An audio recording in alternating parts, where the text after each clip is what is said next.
دا د فرانکفورت د ماین سیند غاړه ده.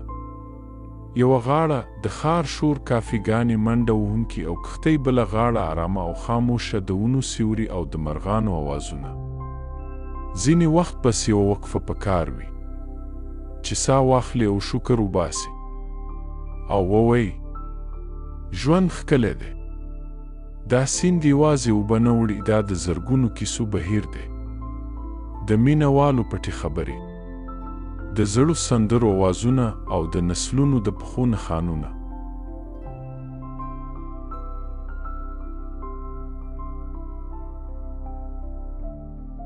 اوس ورننوځو د فرانکفورت زاړه ښار ته، لکه چې یو انځور ته داخل شوي.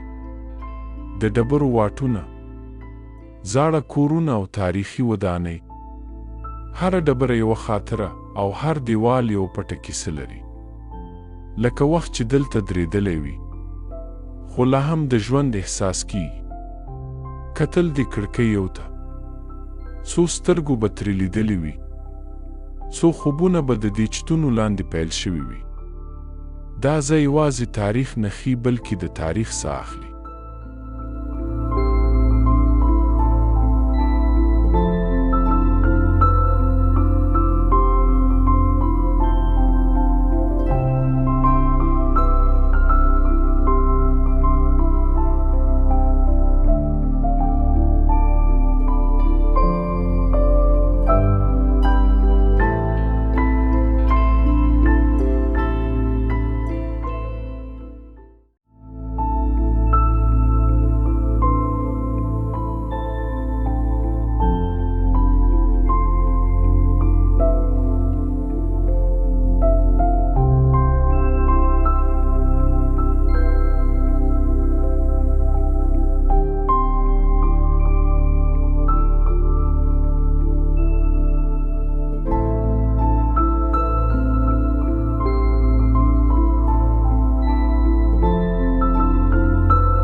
دا د فرانکفورت میسه ده.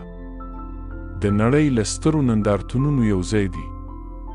دا یوازې د غونډو تالار نه دی، دلته نظرونه زیږیږي، دلته د نړۍ خلک سره راټولیږي او راتلونکي جوړیږي. زه اوس یوازې پر یو موټرسایکل سپور یم، خو احساس کوم چې له ټوله نړۍ سره روان یم.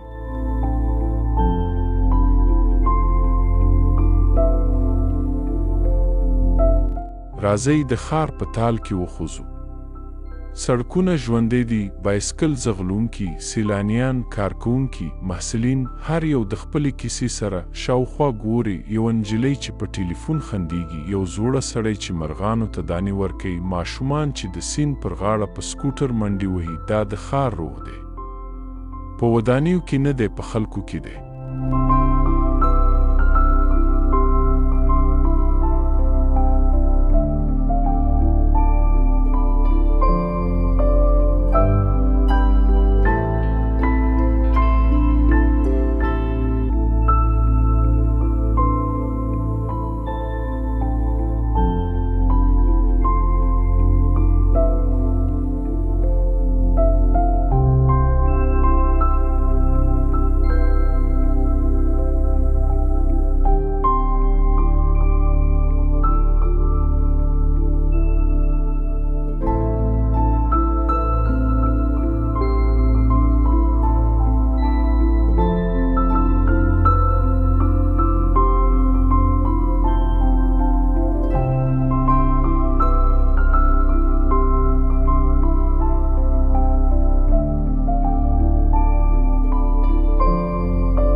اوس زه د زاکسنهاوزن له کوڅو تېرېږم. تنګ واټونه، زاړه کټارې او زاړه میخانې. خلک په څوکۍ ناست دي، خبرې کوي او له یو بل سره خاندي. دا ځای داسې احساس لري لکه د تیر وخت غږ یوازې نه ویني بلکې احساس وي.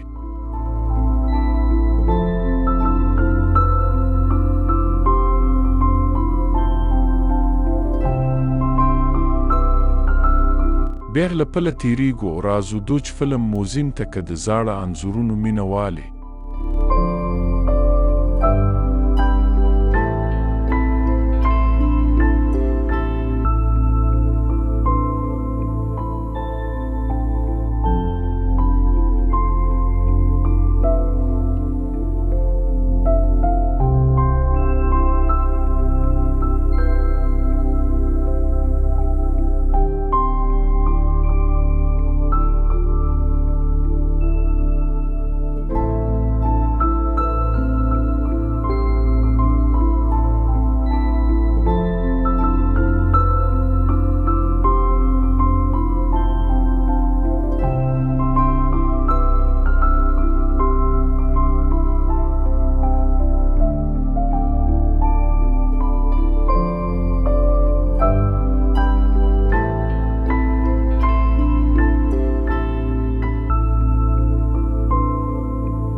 او کله چې ستړی شي په څوکۍ کښېني او دمه ونیسي.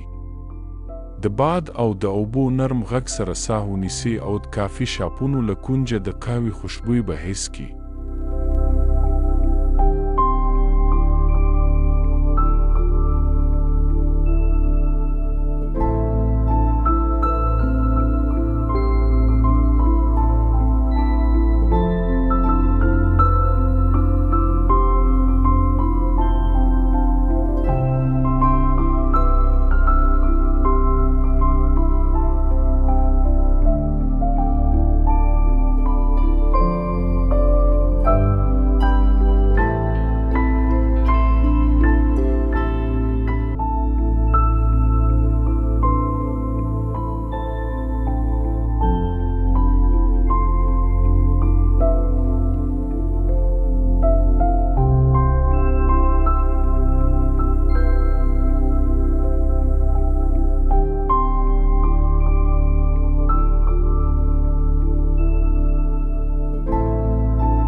اوس لمر پریوزي، سیوري اوږدیږي، برجونه ځلوي او سیند د سرو زرو په شان ځلیږي. دا له هغو شیبو څخه یوه ده چې تشریح ته اړتیا نه لري. یوازې پرېږده چې تیر شي. کله چې سفر پای ته رسیږي زه پوهیږم دا یوازې د فرانکفورت سفر نه و، دا د احساساتو سفر و. هر څرخ یوه خاطره راوړي، هره کوڅه یو فکر وړاندې کوي. او دا د سفر رښتینی مفهوم د یوازې د ځایونو لیدنه نه بلکې دا چې ځایونه دې پر زړه تیر شي نو که لږ هم هغه څه دې احساس کړل چې ما وکړل. زه خوشحاله کیږم چې د دې سفر برخه شي. چینل سبسکرایب کړه، کامنټ پرېږده، راته ووایه کوم ځای مو خوښ شو او له ملګرو سره دا سفر شریک کړئ. زه یم هادي آزاد.